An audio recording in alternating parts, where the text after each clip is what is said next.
Good morning. Welcome to the broadcast. It's good to be before you again. Hard to believe we're in July of '08 at that. I talked to somebody today who didn't know what year it was hardly. Things are going so fast. But they are going, and I'm thankful for that. Thank you for tuning in. Thank you for telling me to tune in. Thank you for allowing me to come into your home by way of television. I just thank you very much. We're almost to July the 4th. We start thinking patriotism. We see the red, white, and blue. And, you know, I love America, and I'm a patriot. I don't like a lot of what I see, and you probably don't either. We've kind of, well, not kind of, we've drifted far from the path that God set for us. But I still love America, so I pray for America. I want to just appeal to you today. Pray for America.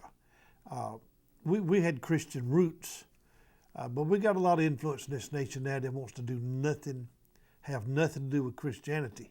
And not even just to make it neutral, but actually just to push it out of the way. I think sometimes it's strange that we have tragedies, we have, weather events, we have school shootings and things like that, and people gather in the schools for prayer vigils. Does that not seem a little strange to you? I'm glad and I'm thankful, don't get me wrong. But we've already told God to get out of our schools, and yet when there's tragedy, we want everybody to come pray. And that's kind of hypocritical in a way. That's just the way I see it. You can't push God out anyway, but He's just not going to push Himself on you if you don't want Him. But we need to live for Him. We need to trust Him, and not just call on Him when we get in the ditch. We got elections this year. Everybody's out stumping and drumming up business, and the Republicans have got this, the Democrats got this, and that is a third party or independent party movement growing, which might be good for us, probably would be. But I just want you to consider this. It's not just about the politics. Don't get too uptight. Pray for God's man to go in, whoever it is. We base too much on color and gender and economics, and whatever floats my boat. We need to understand America needs some good leadership, some godly leadership. And I don't think we can look to the Republicans or the Democrats and put our trust in them. You hear me? I want God, Lord, over this nation. I want our leaders to be good statesmen who will do what is right and what's best for this nation and not what's best for themselves. So don't put your hopes in a party or in a man or a woman.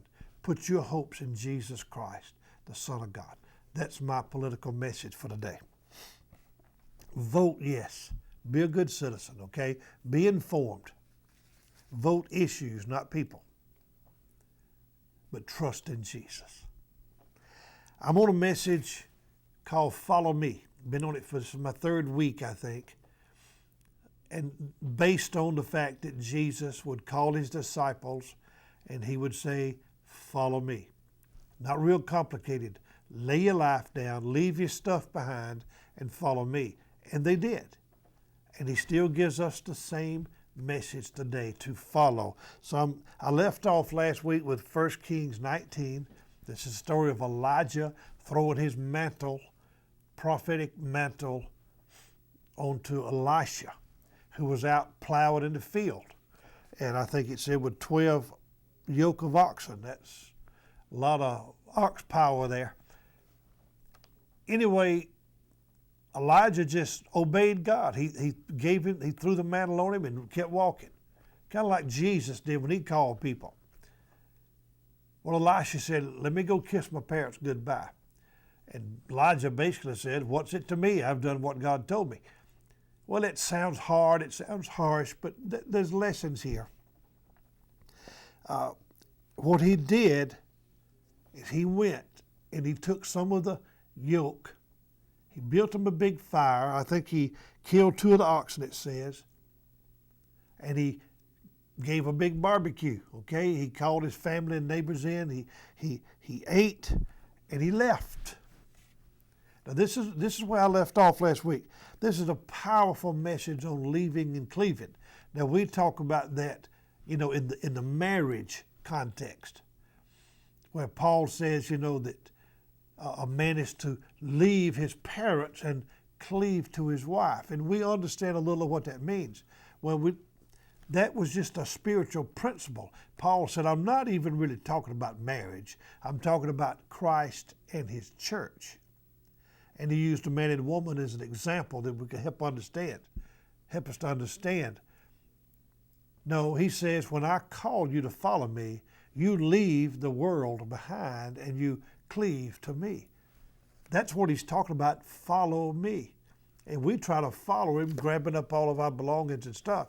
Now, I'm not saying you can't have belongings. You see the point here is in our heart, we're to walk away. We are to denounce worldliness and to be disciples of Christ. This is what he's after.